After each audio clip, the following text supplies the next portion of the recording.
God be the glory. Bagi Tuhanlah kemuliaan. Terima kasih Tuhan, terima kasih.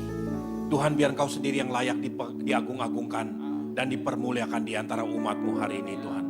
Tuhan berbicara kepada setiap pribadi di tempat ini. Nyatakan isi hati-Mu Tuhan. Beri kami hati seorang murid. Supaya kami mau dibentuk, dituntun dan diajar. Tuhan, terima kasih. Beri hamba-Mu perkataan yang sederhana. Untuk mengembalikan hormat dan pujian hanya bagi kemuliaan nama-Mu. Terima kasih Bapa, terima kasih. Segala hormat pujian bagi nama Tuhan kami Yesus Kristus. Di dalam nama Tuhan Yesus Kristus, semua yang percaya dan siap diberkati Tuhan, sama-sama katakan amin, amin. Sebelum duduk saudara lihat kanan kiri, katakan hari ini spesial. Sebab saudara datang hari ini, amin. Puji Tuhan, berikan juga kemuliaan dan tepuk tangan buat hamba-hamba Tuhan yang melayani Praise and Worship hari ini, luar biasa. Terima kasih kepada tim Praise and Worship. Saudara, hari ini kita akan melihat bagian terakhir daripada seri kita tentang hati nurani yang murni. Nah, saudaraku, penting sekali buat gereja Tuhan untuk memahami bahwa manusia, anak-anak Tuhan, perlu memelihara hati nurani yang murni di hadapan Tuhan. Kita banyak melihat bagaimana kekecewaan, kemarahan, kepahitan, hal-hal perkara-perkara itu bisa mengotori hati nurani saudara dan saya.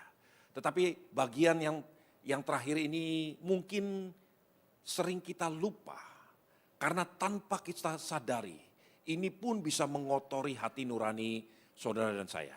Mari coba saya ajak saudara untuk melihat satu firman Tuhan dari 1 Timotius 1 ayat 18 sampai 19. 1 Timotius 1 ayat 18-19, silakan. 1 Timotius 1 ayat 18-19. Judul perikop, tugas Timotius. Tugas ini kuberikan kepadamu, Timotius anakku, sesuai dengan apa yang telah dinubuatkan tentang dirimu, supaya dikuatkan oleh nubuat itu, engkau memperjuangkan perjuangan yang baik dengan iman dan hati nurani yang murni. Coba kita berhenti sebentar. Saudara lihat, perhatikan apa yang ditulis di firman Tuhan. Nasihat dari Paulus kepada anak rohaninya. Dari seorang bapa rohani kepada anaknya. Tentang betapa pentingnya hati nurani yang murni. Paulus berkata gini, supaya engkau memperjuangkan perjuangan yang baik dengan iman dan hati nurani yang murni. Seakan-akan Paulus berkata begini, iman dan hati nurani yang murni itu tidak bisa dipisahkan. Itu dua perkara yang saling terhubung, saling terikat satu sama lain. Nah, coba lihat lebih jauh lagi, ayat 19. Ayat 19, beberapa orang telah menolak hati nuraninya yang murni itu, dan karena itu kandaslah iman mereka. Ada beberapa orang yang tanpa disadari pun, dia menolak hati nuraninya yang murni. Sehingga karena demikian, kandaslah imannya. Nah, hari ini saya mohon dengan segala hormat, saudara perhatikan sungguh-sungguh firman Tuhan. Supaya saudara dan saya betul-betul tidak secara tidak sengaja menolak hati nurani yang murni.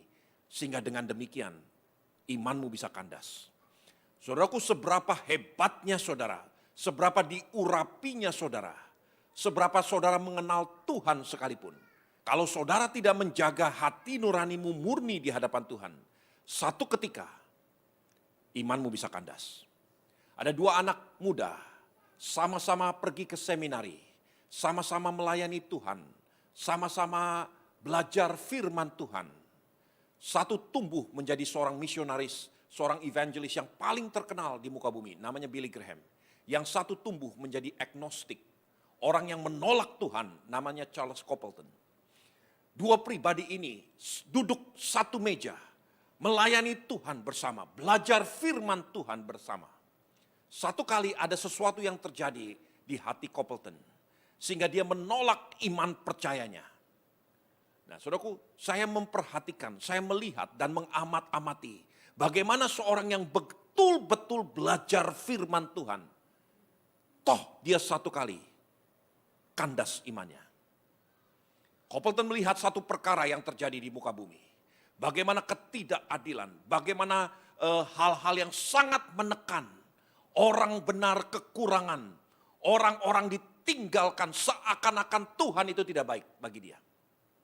Dalam keadaan seperti itu, dia mulai mempertanyakan keadilan dan kebaikan Tuhan. Akibatnya, kandaslah imannya. Satu kali sebelum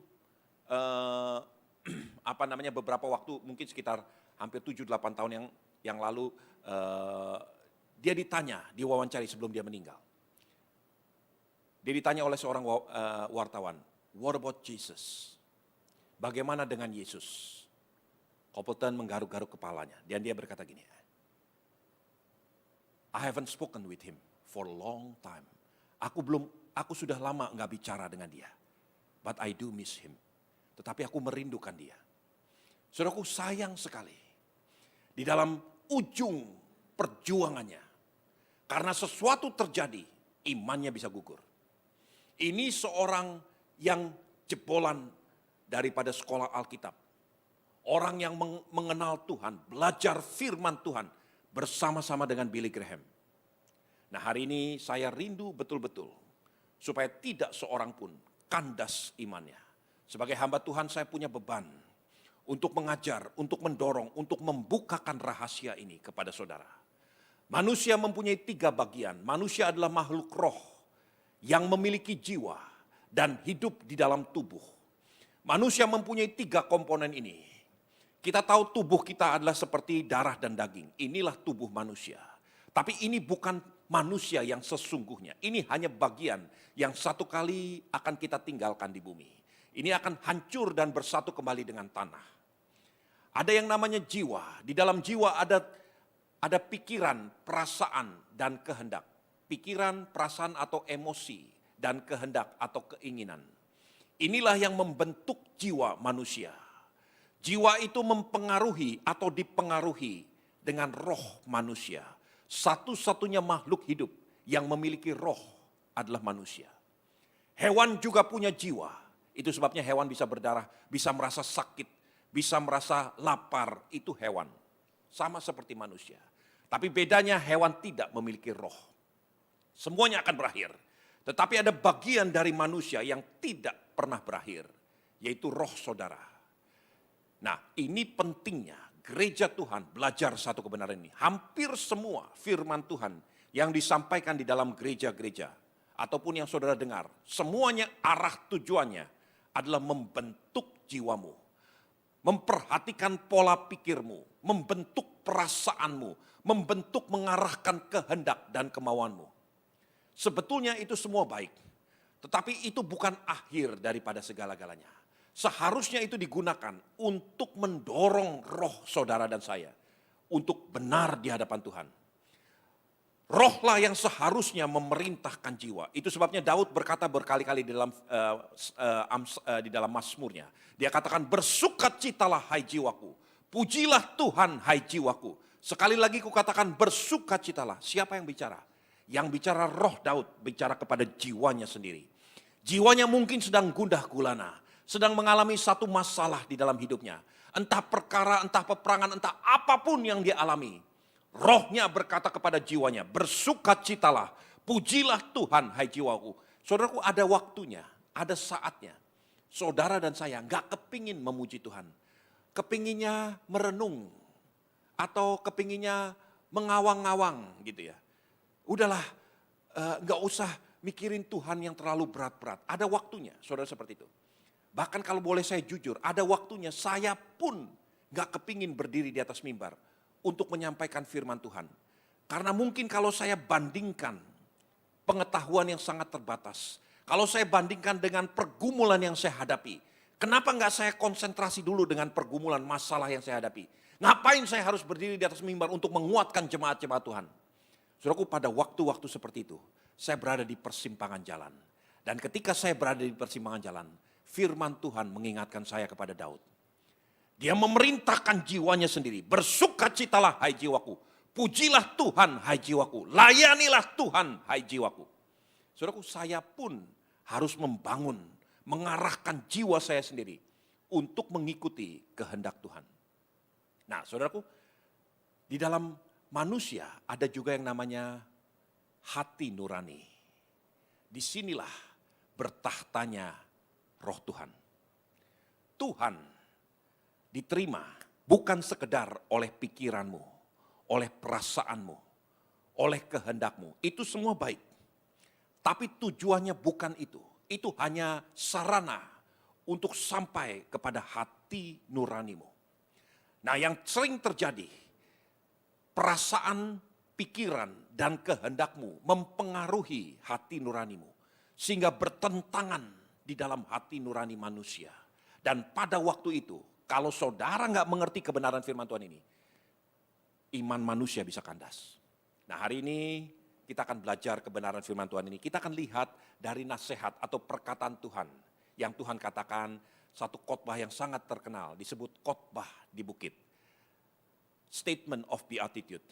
Satu berita sukacita. Coba kita lihat dari Matius 5. Kita hanya membaca beberapa ayat dari ayat pertama sampai ayat yang keempat. Dan saudara perhatikan perlahan-lahan.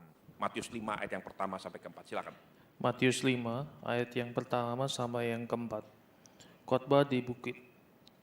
Ketika Yesus melihat orang banyak itu, naiklah ia ke atas bukit dan setelah ia duduk, datanglah murid-muridnya kepadanya.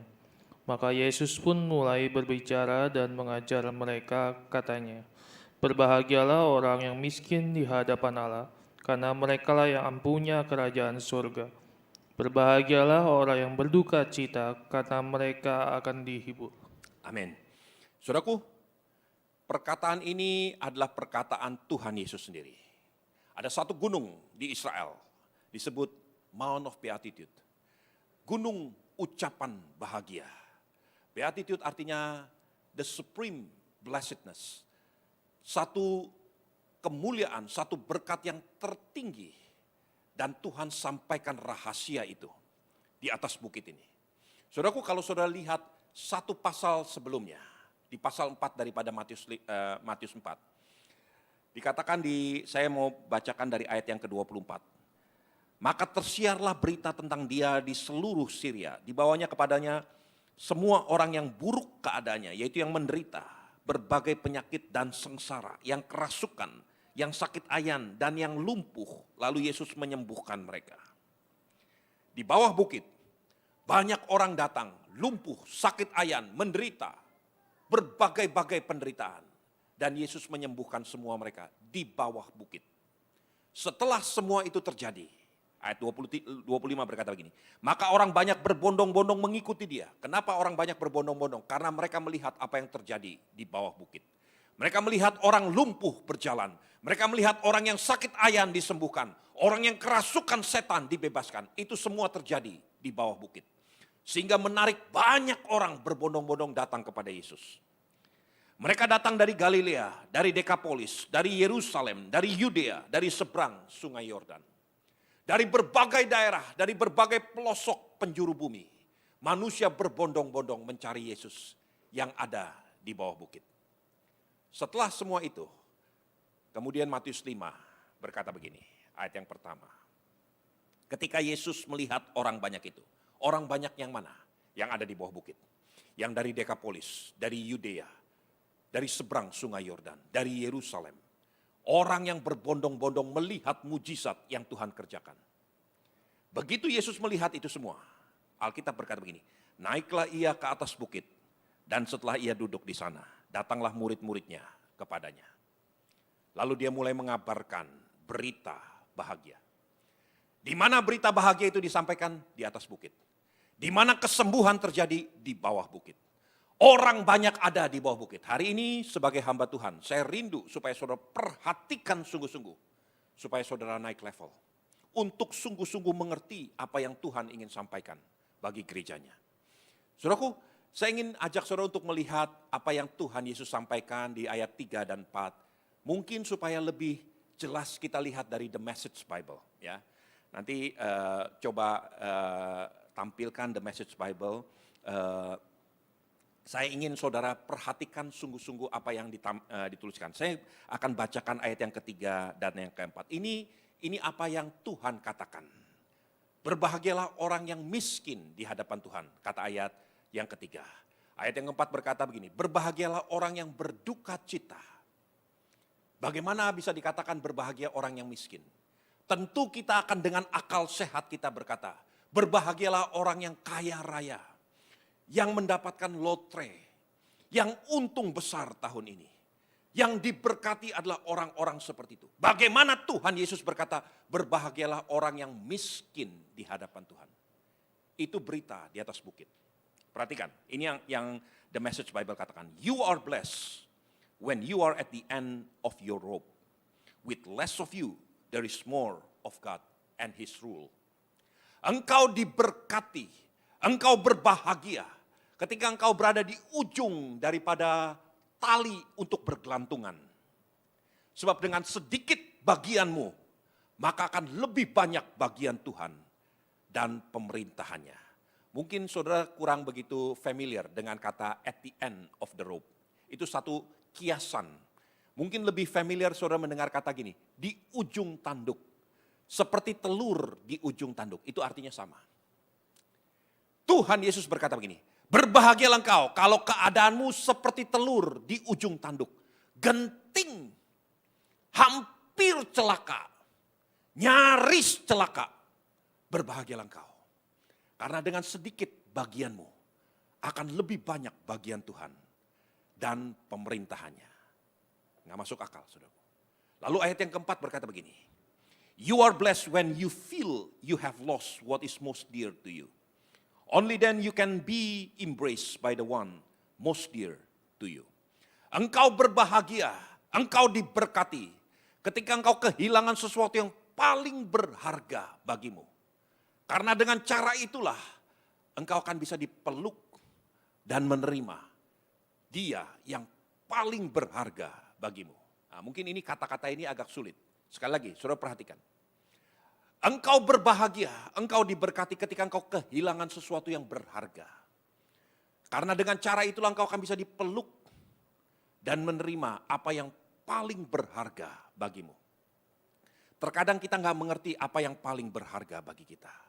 Sampai kita berada seperti telur di ujung tanduk. Atau kadang seperti kehilangan sesuatu yang paling berharga. Saudara nggak pernah tahu betapa berharganya keluargamu. Sampai engkau kehilangan keluargamu.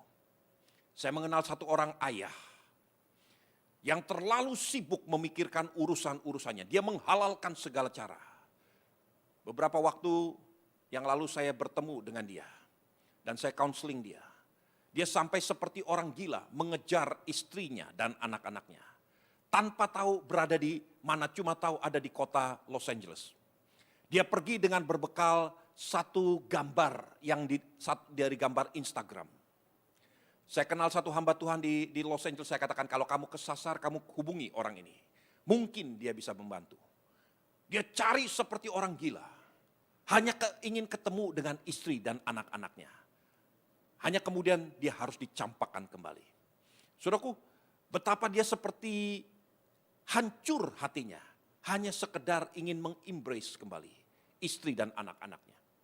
Dia kehilangan sesuatu yang paling berharga dan dia nggak pernah tahu betapa berharganya keluarganya sampai dia kehilangan. Beberapa dari kita mungkin kehilangan sanak famili orang yang kita cintai pada zaman COVID-19. Bagaimana saudara menangis atau hanya sekedar meninggal karena tua. Bagaimana saudara kehilangan sesuatu yang berharga bagimu. Mungkin saudara nggak pernah sadar betapa berharganya papa bagimu. Betapa berharganya mamah bagimu sampai engkau kehilangan. Nah, Tuhan katakan, justru engkau akan berbahagia ketika engkau kehilangan yang paling berharga bagimu. Saudaraku, kalau saudara melihat ayat-ayat ini, saudara akan bertanya-tanya dengan akal sehat kita. Kita tidak akan mampu menerima kebenaran ini. Sebab pemberitaan ini adalah berita untuk orang-orang yang ada di atas bukit. Bagi orang banyak, sebagian besar kita hanya mampu menerima kenyataan bahwa saya berbahagia kalau saya sakit disembuhkan. Saya berbahagia kalau saya lumpuh, saya bisa berjalan. Kalau saya dirasuk roh jahat, saya bisa dilepaskan. Itulah yang saya kenal sebagai kata-kata bahagia. Kalau saya miskin diperkaya, I'm blessed. Aku berbahagia kalau itu yang aku dapatkan.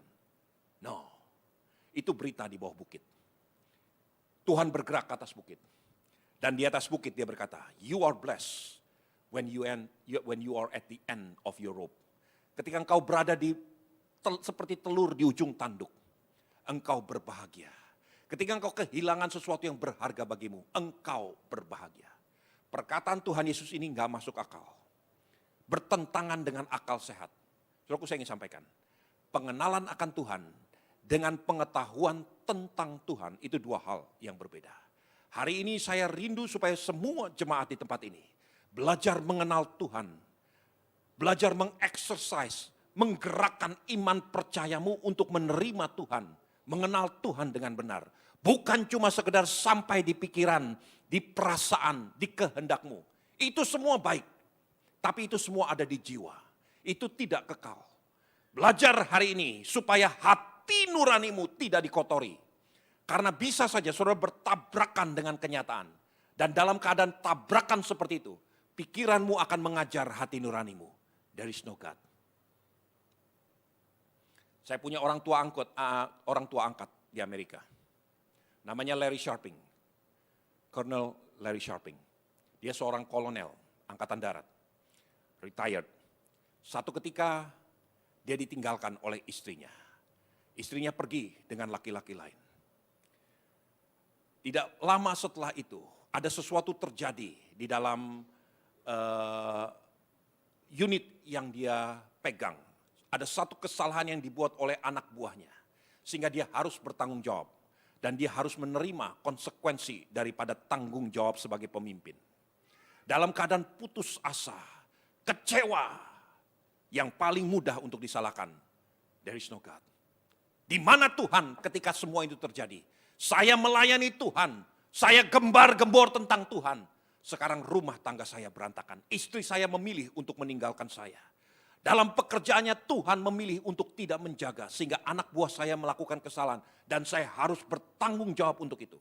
Saudaraku, saya masih anak remaja pada waktu itu, 18-19 tahun. Tiap-tiap malam habis kuliah saya ke rumahnya. Saya dampingi dia. Kadang-kadang hanya minum teh, minum kopi, dan kemudian dia dalam keadaan kosong pandangannya. Dia betul-betul hancur hatinya. Dia hanya perlu teman, jadi hanya saya berdua dengan dia di rumahnya. Saya temani dia untuk bicara, sampai dia waktunya harus tidur dan saya pulang. Beberapa waktu lamanya saya lakukan hal itu. Saya nggak tahu saya harus bicara apa. Dia jauh lebih tua, dia jauh lebih mengenal Tuhan daripada saya. Saya anak kemarin sore, 18-19 tahun. Nggak kenal, nggak tahu apa-apa, nggak tahu bagaimana hidup yang sesungguhnya. Satu kali dia mengambil keputusan, aku akan hancurkan hidupku. Aku akan sakiti hatinya Tuhan. Ini kata Larry Sharping. Dia pergi dari New Orleans, dia berasal dari New Orleans, Louisiana. Dia membawa mobilnya 189 miles menuju ke Jackson, Mississippi. 3-4 jam dia drive ke Jackson, Mississippi. Sampai di Jackson, Mississippi, dia mencari satu bar. Dia pikir dia akan habiskan waktunya untuk menyakiti Tuhan. Untuk menghambur-hamburkan hidupnya, untuk berfoya-foya dan jatuh dalam dosa. Dia akan mabuk-mabukan, kemudian dia akan pergi ke pelacuran. Because there is no God, tidak ada Tuhan lagi. Dia masuk ke dalam satu bar, dia duduk di tempat yang paling ujung. Setelah dia duduk, dia panggil, waiter. Johnny Walker, double Johnny Walker on the rock. Dia mau minum Johnny Walker, dia mau mabuk-mabukan, hancurkan hari esoknya. Waiter membawa Johnny Walker di atas es. Begitu waiter itu menyediakan Johnny Walker di atas es bagi Larry Sharping. Waiter itu melihat, Mr. Sharping. Dia kaget. Di Jackson, Mississippi, 189 mil jauhnya. Masih ada orang yang mengenali dia. Dia salami, waiter itu menyalami Larry Sharping. Dia kata, aduh saya bersyukur saya bisa ketemu muka dengan kamu. Kamu memberikan satu pelayanan beberapa tahun yang lalu. Menyampaikan kesaksian kamu bagaimana engkau mengikuti Tuhan dengan sungguh-sungguh. Dan kesaksian itu membekas dalam hati saya. Menjadi bekal hidup saya. Saya tidak akan pernah lupa apa yang kau katakan. Wah, saya bersyukur bisa ketemu muka dengan kau. Larry Sharping seperti ditampar di tengah hari bolong. Dia kembalikan Johnny Walker di atas mejanya. Dia bayar dan tinggalkan tips. Dia pergi balik ke New Orleans. Di dalam tempat seperti itu pun, Tuhan tidak biarkan dia hancur. Saudara tahu apa yang terjadi? Ada ribuan bar di Jackson, Mississippi. Ada mungkin puluhan ribu waiter di Jackson, Mississippi. Kenapa Tuhan tuntun dia masuk ke bar itu? Dan bertemu dengan waiter yang itu. Untuk menyampaikan apa yang Tuhan pernah kerjakan dalam hidupnya. Saudaraku, satu kali Daud berkata begini. Aku lari menjauhi sayap fajar. Aku lari ke dasar lautan, di situ ada Tuhan. Aku terbang dengan sayap fajar, di situ ada Tuhan. Daud gak bisa menjauhi roh Tuhan. Kenapa Daud tidak bisa menjauhi roh Tuhan? Karena Tuhan terus mengejar dia. Tuhan terus ingin merangkul Daud. Saudaraku, orang-orang yang mengasihi Tuhan dengan iman hati nuraninya, Tuhan tidak akan biarkan kau hancur. Kalau saudara hanya sekedar mengenal Tuhan Allahmu dengan pikiranmu, engkau pasti hancur. Hari itu setelah dia pulang, besoknya Larry Sharping panggil saya. Dia katakan, Stephen, saya mau kasih satu pengajaran kepada kamu. Kasihi Tuhan Allahmu dengan hatimu, dengan segenap hatimu. Karena kalau engkau mengasihi Tuhan Allahmu, satu kali pikiranmu akan bertabrakan dengan Tuhan. Tuhan tidak masuk akal dengan pikiranmu. Tetapi hati nuranimu akan menjaga pikiranmu. Itu sebabnya imanmu tidak pernah kandas. Larry Sharping menjelaskan kepada saya arti daripada apa yang nasihat Paulus berikan kepada Timotius. Seperti dia memberikan nasihat itu kepada saya. Pelihara hati nuranimu supaya imanmu tidak kandas. Jangan sekedar mengenal Allahmu berdasarkan pikiranmu. Biarkan hati nuranimu exercising sesuatu yang berbeda. Mengenal kedalaman cintanya Tuhan dengan hati nuranimu. Saudaraku, inilah berita yang sulit diterima dengan akal sehat. Kalau engkau ada seperti telur di ujung tanduk, berbahagialah engkau. Kalau engkau kehilangan sesuatu yang paling berharga, berbahagialah engkau. Pikiranmu tidak akan mungkin mampu menerima kenyataan itu. Karena ini bertolak belakang dengan apa yang ada di pikiran kita. Tapi hati nuranimu bisa mengenal Tuhan. Saudaraku, ada seorang anak muda, seorang anak-anak remaja. Namanya Eliezer Wiesel. Dia berasal dari Rumania. Ketika Perang Dunia Kedua pecah dan Nazi Jerman mengambil semua orang-orang Yahudi. Elie Wiesel dengan keluarganya ditarik dari Rumania, dibawa ke Auschwitz, Polandia. Di situ dia mengalami goncangan jiwa. Di situ akal pikirannya bertabrakan dengan iman percayanya. Dia mengenal Tuhan, Almighty God, all good God. Semuanya baik, semuanya maha kuasa. Tetapi di situ dia melihat betapa Tuhan tidak berdaya. Orang-orang Yahudi dipermainkan seperti binatang, bahkan lebih buruk daripada binatang. Dia dipaksa untuk melihat, dalam satu kesaksiannya dia berkata begini, dalam keadaan lapar seperti itu. Semua orang diberikan sedikit roti, hanya sekerat roti. Sebagai anak muda yang umur 14-15 tahun, makannya lebih banyak dari orang tua. Dia makan cepat-cepat. Beberapa puluh meter dia tahu ayahnya menyembunyikan rotinya di kemejanya. Dia kepingin ambil roti itu, tapi kalau dia lari ke sana dia pasti ditembak mati. Kecuali kalau nanti ada kesempatan, waktu dia harus membersih-bersihkan sesuatu. Anak umur 14 tahun bisa berkata begini, saya berharap papa saya mati. Bayangkan saudaraku, supaya saya bisa ambil roti itu bagi saya untuk memenuhi perut saya yang lapar. Anak 14 tahun bisa mempunyai wishful thinking seperti itu. Supaya papahnya mati, supaya saya bisa ambil roti itu untuk makanan. Elie Wiesel berkata begini, betapa jahatnya Nazi Jerman untuk membuat manusia bisa berpikir lebih jahat daripada binatang. Demi untuk makanan, dia mempunyai wishful thinking supaya papahnya mati. Saudaraku, manusia diperlakukan lebih buruk daripada binatang. Manusia menjadi lebih buruk daripada binatang pada zaman itu. Setelah Nazi Jerman dikalahkan, mereka dibebaskan. Hampir semua memilih untuk tidak berkata apa-apa, tidak berbicara. Karena begitu pahitnya kenyataan hidup. Begitu menyakitkannya apa yang mereka alami. Hanya setelah beberapa puluh tahun kemudian, Elie Wiesel menulis satu artikel. Dia tulis dalam bahasa Yiddish, "Und die Welt hat verlingen." Dan dunia tetap diam saja. Setelah hampir 10 tahun kemudian, tulisan artikelnya diangkat menjadi sebuah buku, judulnya Night.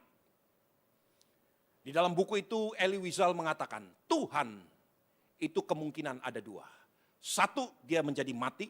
Kedua, ternyata dia berpihak kepada orang fasik. Kenapa Tuhan mendiamkan dirinya untuk tidak membela orang-orang Yahudi pada waktu itu?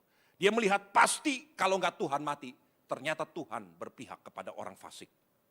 Betapa pahitnya hati seseorang sampai dia menulis seperti itu. Itu tahun 57 dia tuliskan. Kemudian tahun 60 bukunya dituliskan dalam berbagai-bagai bahasa. Sampai kemudian tahun 1993, satu hari sebelum perayaan Rosh Hashanah, Elie Wiesel menulis artikel di dalam New York Times. Kalau saudara mau, nanti saya bisa kirimkan artikel itu kepada saudara. Dia katakan di bagian terakhir daripada artikelnya, dia katakan, "Oh Master of the Universe, let us make up. Oh pencipta langit dan bumi, pencipta alam semesta, mari kita berdamai. Sekalipun semua itu sudah terjadi, in spite of everything that happened, sekalipun semua itu sudah terjadi, let us make up. Mari kita berdamai." Sebab kenapa kita harus berdamai? Dia katakan gini, "Because a child in me cannot be divorced from you for so long." Satu sifat kanak-kanak di dalam diriku tidak bisa dipisahkan dengan engkau terlalu lama. Saudaraku, Elie Wiesel mengajarkan satu perkara. Kemudian beberapa waktu setelah itu dia meninggal. Ada satu sifat positif yang setiap kita miliki, yaitu sifat seperti kanak-kanak. Sederhana, tidak banyak berpikir, nurut, lemah lembut. Kalau dalam bahasa Alkitab, inilah karakter yang bisa memelihara hati nuranimu. Lembutkan hatimu. Kalau saudara hanya sekedar mengandalkan akal pikiranmu, satu kali akal pikiranmu akan bertabrakan dengan kenyataan. Dan kau akan berkata, there is no God, tidak ada Tuhan, karena Tuhan tidak masuk akal. Tapi kalau engkau lembutkan hatimu, Tuhan akan berjuang sungguh-sungguh untuk menarik saudara kembali. Supaya engkau bisa dituntun seperti Elie Wiesel yang sudah begitu kecewanya sama Tuhan. Begitu marahnya sama Tuhan. Seperti Larry Sharping yang begitu kecewanya dengan Tuhan. Dia bisa dituntun kembali. Kenapa? Karena ada satu sifat kanak-kanak. Inilah sifat hati nurani yang lembut.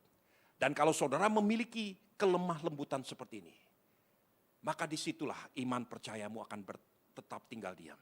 Dan kau akan terus bisa dituntun Tuhan, mencapai tujuannya Tuhan. Saudaraku, mungkin hari ini apa yang kau lihat adalah sesuatu yang tidak menyenangkan. Atau sesuatu yang sangat menyakitkan bagi dirimu.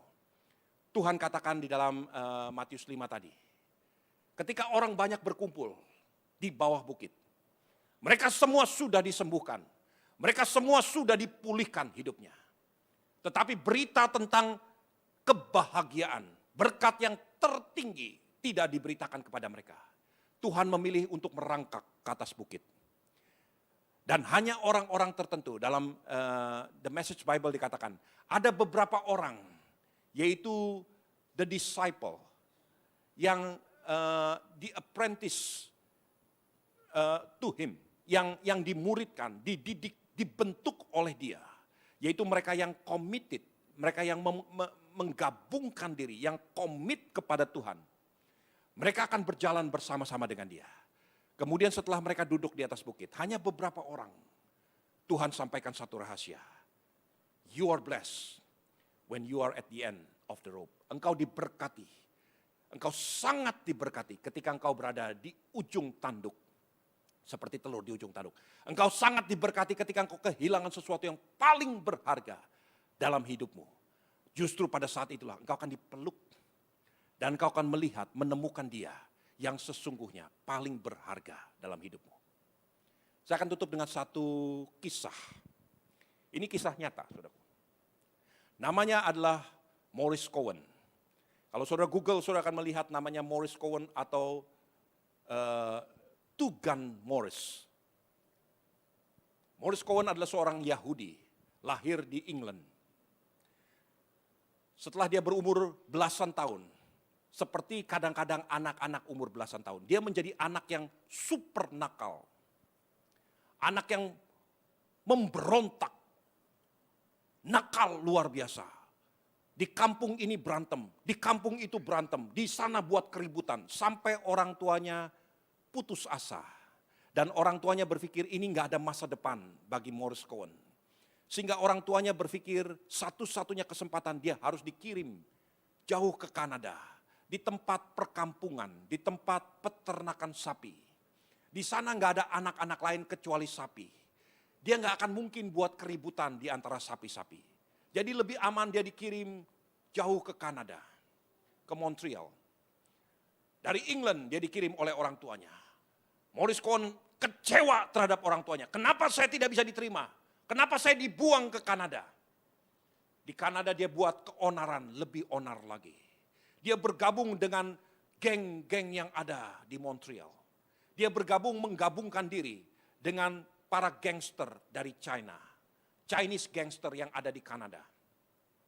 Menggabungkan diri, sifat tabiatnya mulai berubah. Morris Cohen mulai menyukai makanan-makanan Chinese. Dia mulai belajar 1-2 kata bahasa-bahasa dialek mereka. Satu kali tahun 1927, satu pemimpin besar dari China, namanya Dr. Sun Yat-sen, mungkin sudah pernah mendengar. Sun Yat-sen datang ke Montreal. Di Montreal dia melihat ada satu orang yang luar biasa. Beberapa waktu yang lalu, ada satu perampokan terjadi di Montreal.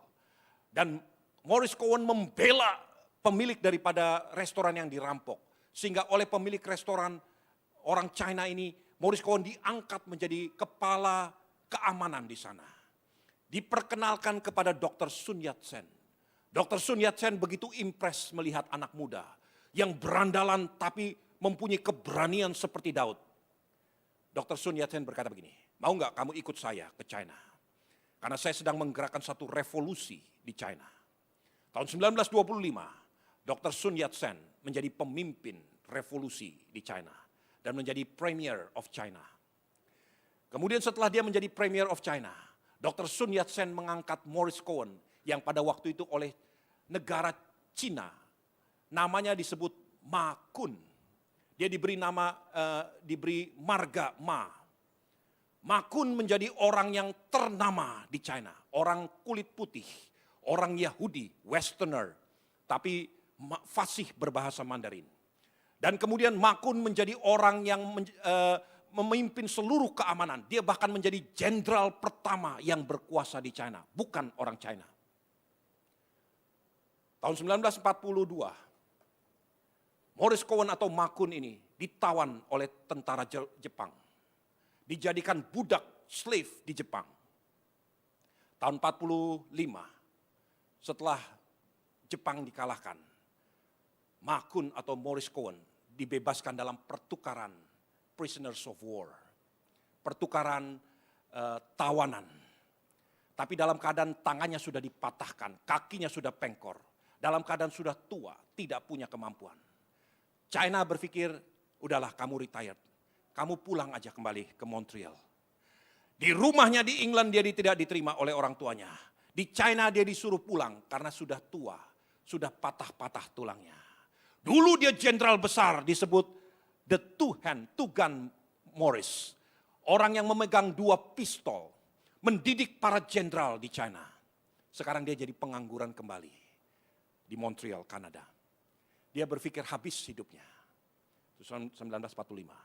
Tahun 1947, PBB membicarakan ada satu kompensasi yang akan diberikan kepada satu bangsa yang sudah lama ribuan tahun terlupakan. Bangsa itu adalah bangsa yang dipersekusi, ditekan, dihianati oleh banyak bangsa-bangsa. Sekarang mereka diberi kesempatan untuk menjadi satu bangsa yang berdaulat. Namanya Israel.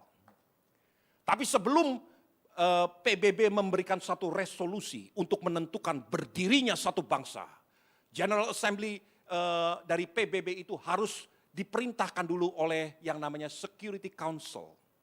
Negara-negara Security Council, Dewan Keamanan PBB harus memutuskan. Dan semua anggota tetap daripada Dewan Keamanan harus sepakat untuk diputuskan berdirinya satu bangsa. Di Dewan Keamanan ada China yang selalu pro kepada Arab. Semua orang-orang Yahudi berpikir, China pasti akan memveto pada waktu itu. Tiba-tiba salah satu orang Yahudi berpikir, kami kenal ada seorang Yahudi yang baik hubungannya dengan China. Namanya Jenderal McCune. Namanya adalah Morris Cohen, Tugan Morris. Mungkin dia bisa membantu. Utusan dikirim ke Montreal. Bicara dengan Morris Cohen. Morris Cohen bertanya, siapa pemimpin China yang ada di Dewan Keamanan PBB? Mereka berkata, namanya Jenderal Yu. Morris Cohen tertawa. Jenderal Yu. Kenapa kamu tertawa? Saya yang mengangkat dia menjadi jenderal. Morris Cohen pergi ke New York, kantor pusat PBB. Minum kopi dengan Jenderal Yu. Besoknya, tidak pernah terjadi. Semua negara setuju. China abstain. Jadi tidak memveto. Sehingga loloslah resolusi dari Dewan Keamanan PBB. Beberapa hari kemudian diputuskan oleh General Assembly dengan resolusi 181 tahun 1947. September 1947 disepakati berdirinya satu bangsa yang disebut Israel. Bangsa itu berdiri kalau kita melihat kepada sejarah. Ternyata jasa satu orang buangan. Orang yang tidak dihargai, orang yang tidak dianggap oleh keluarganya, orang yang tidak dianggap oleh bangsanya sendiri. Tapi Tuhan persiapkan. Sebelum matinya, Morris Cohen berkata begini, saya tidak pernah dibuang. Saya diutus pergi ke Kanada untuk bertemu dengan Dr. Sun Yat-sen. Oleh Dr. Sun Yat-sen saya diutus ke China untuk mendidik, membangun General Yu. Oleh General Yu kemudian saya diberikan kesempatan untuk masuk dan ditawan di Jepang. Dan saya dikembalikan ke Montreal. Di Montreal ada seorang yang menghubungi saya. Dan saya mulai memetik hasil daripada buangan, daripada rencana Tuhan. You are blessed when you are at the end of the rope. Engkau diberkati ketika engkau sampai seperti telur di ujung tanduk. Saudaraku, saudara gak pernah tahu tujuan hidupmu pada akhirnya. Tuhan punya rencana besar dalam hidupmu. Engkau akan menjadi orang yang sangat diberkati. Justru di tempat yang paling rendah yang engkau tidak anggap itu menjadi tempat yang paling berharga. Semua bola yang dijatuhkan di tempat titik nadir, disitulah bola itu akan bangkit kembali. Saudaraku, pesan untuk waktu-waktu ke depan. Jangan terima Tuhan sekedar dengan pikiranmu. Terima Tuhan dengan imanmu. Jangan kotori hati nuranimu. Kadang-kadang pikiranmu akan bertabrakan dengan kenyataan. Bagaimana Tuhan itu baik kalau yang saya alami tidak baik? Bagaimana Tuhan itu maha kuasa? Kenapa dia tidak berbuat apa-apa? Don't worry. Percayalah kepada Tuhan. Terima Tuhan Allahmu dengan iman percayamu. Jangan kotori hati nuranimu. Ini tugas saudara dan tugas saya sendiri. Ini bukan tugas Roh Kudus. Jangan kotori hatimu dengan pikiran yang bercabang. Yang sekedar untuk merusak rencana Tuhan. Hari ini sebagai hamba Tuhan saya ingin sampaikan. Tuhan itu baik. Terima dengan iman percayamu. Mari tundukkan kepala. Hamba-hamba Tuhan mari maju ke depan, kita akan siapkan hati kita. Kita akan terima hari ini tubuh dan darah Kristus. Supaya manunggal dengan saudara dan saya. Terima Allahmu dengan sungguh-sungguh. Sudah ada satu lagu ini yang sangat memberkati saya beberapa waktu terakhir. Coba dikunci A, E, C tadi ya.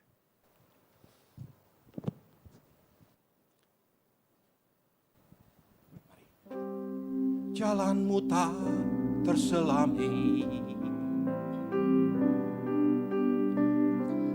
oleh setiap hati kami. Namun satu hal ku percaya,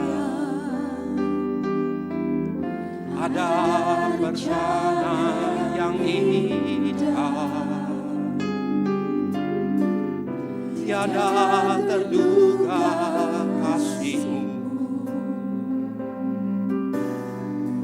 Heran dan besar bagiku arti kehadiran-Mu selalu nyata di dalam hidup. Saudaraku, saya ingin berdoa buat saudara yang hari-hari ini engkau sedang bimbang. Engkau mengalami perdebatan dalam dirimu sendiri. Is God really good? Di mana Tuhan ketika saya membutuhkan Dia? Bagaimana dengan hari esok? Apa yang harus saya lakukan dengan segala hal yang ada di depan mata saya?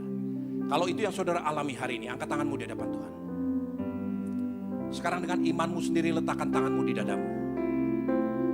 Katakan kepada Allahmu, penyertaan-Mu sempurna. Tuhan, hamba berdoa untuk setiap tangan yang tertumpang di dada masing-masing. Hari ini di dalam nama Tuhan Yesus Kristus, berikan damai sejahtera-Mu supaya iman mereka mencapai tujuan Tuhan. Dalam nama Tuhan Yesus Kristus, biar itu terjadi bagi umat-Mu mulai hari ini sampai selama-lamanya.